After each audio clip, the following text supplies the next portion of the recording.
The phone used to sit in one place, silent most of the day, waiting to be needed. It did not follow you into every room, it did not light up your pocket, and it did not demand your attention every few minutes. And yet somehow, people stayed more connected than we are now. Walk into an American home in the 1950s, and you would likely find a single telephone mounted to the wall, often in the kitchen or the hallway, with a coiled cord and a heavy receiver that fit firmly in your hand. It was not sleek, it was not portable, and it was not designed to entertain you. It had one purpose and one purpose only: to connect one voice to another. Today, the average person carries a device thousands of times more powerful in their pocket. It can call, text, stream, scroll, map, and entertain endlessly. And yet conversations feel shorter. Attention feels thinner, and silence feels almost unbearable. It was not the phones that made life better, it was the habits that came with them. These are some of the ways we replaced rotary phones and quietly made life worse. The first change is so subtle that most people never notice it. Calls used to be intentional. You did not casually pick up a rotary phone just to fill a moment. Calling someone required a decision. You walked to the phone, you dialed each number slowly, listening to the clicks as the dial returned to its place, and you waited. That small effort created a kind of friction, and that friction mattered. It meant you called when you actually had something to say.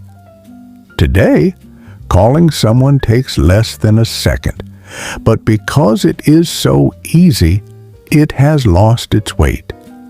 Messages replace conversations. Quick check-ins replace meaningful exchanges. The effort is gone, and with it, a certain level of intention disappeared too. The second change is something modern life has almost completely erased. The phone was shared. There was one line for the entire household. If it rang, everyone heard it. If someone was on the phone, everyone knew. Conversations were public in a quiet, respectful way. You did not pace the house talking for hours without awareness. You kept your voice measured. You kept your time reasonable. And you understood that the phone was not yours alone. Today, every person carries a private line. Conversations happen in isolation. There is no awareness of others, no natural limit, no shared rhythm. The phone is no longer part of the household. It is an extension of the individual. And while that sounds like freedom, it quietly removed a layer of social discipline that used to keep communication balanced.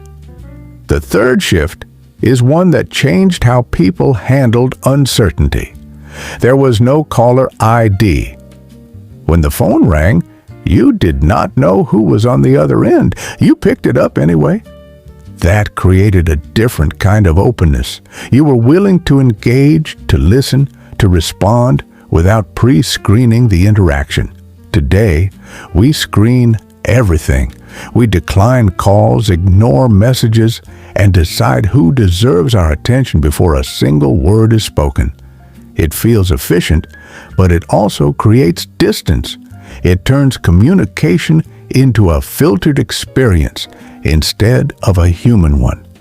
The fourth difference is waiting. People waited for calls.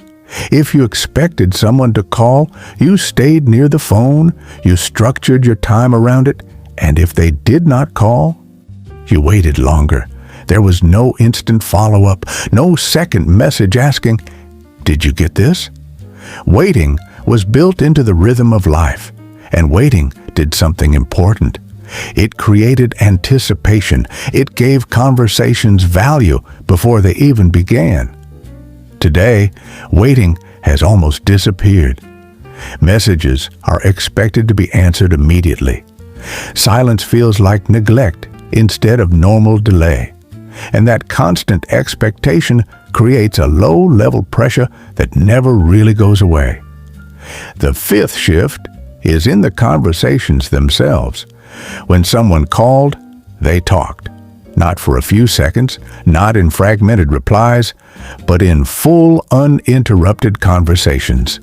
There were no notifications popping up, no apps competing for attention, no second screen pulling focus away. The call was the activity. Today, conversations compete with everything else on the device. A message arrives while you are talking, a notification pulls your eyes away. The conversation becomes secondary, and attention is divided. The connection weakens, not because people care less, but because their attention is constantly being pulled in multiple directions. And that brings us to something deeper than communication. The phone used to have boundaries. It stayed in one place. When you left the house, you left the phone behind. That meant there were entire stretches of time where you were simply unreachable. And that was normal. It was expected. People did not assume they could contact you at any moment. And because of that, your time outside the home belonged fully to you. Today, there are no boundaries. The phone comes with you everywhere. Work follows you home. Messages follow you into dinner. Notifications follow you into bed. The line between being available and being present has blurred almost completely. Another change is silence. Rotary phones did not fill silence. They sat quietly until they were needed. There was no endless feed, no scrolling, no background noise generated by the device itself. Silence was a natural part of the day. People sat with their thoughts. They waited without distraction. They experienced boredom, and boredom often led to creativity or reflection. Today, silence is constantly interrupted. The moment there is a pause, the phone fills it. A quick scroll, a short video, a glance at notifications. The silence disappears, and with it, the space where thoughts used to form. Another shift is memory. People remembered phone numbers, dozens of them. Family, friends, work, or neighbors. Those numbers lived in their heads because they had to. Dialing required knowing, and that repeated use strengthened memory in a quiet, consistent way. Today, memory is outsourced. Contacts are saved, numbers are forgotten, and the device handles recall.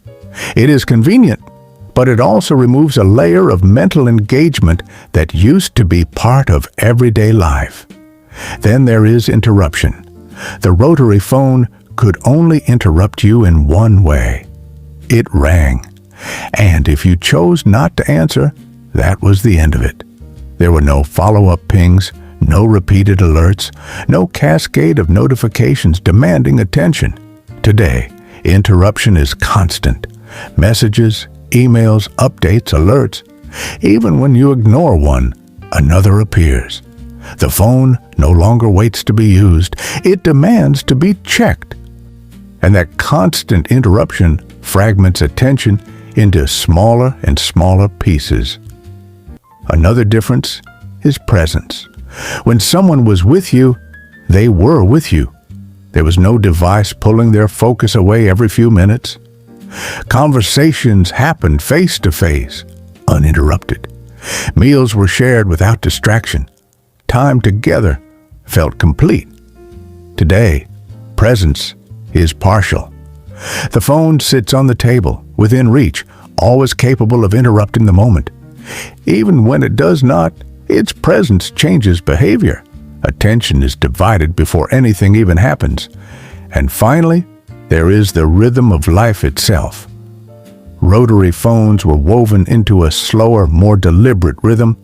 Calls happened at certain times. Conversations had space. Silence had value. Boundaries were clear.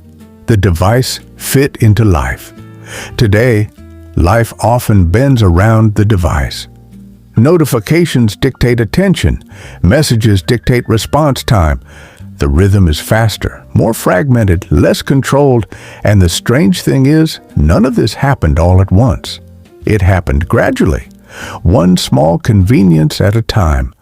A faster way to call, a new way to message, a new feature to stay connected. Each step made sense on its own, but taken together, they reshaped how we communicate, how we focus, and how we experience time. Looking back, the rotary phone was not better because it was simpler. It was better because it required habits that protected attention, presence, and intention.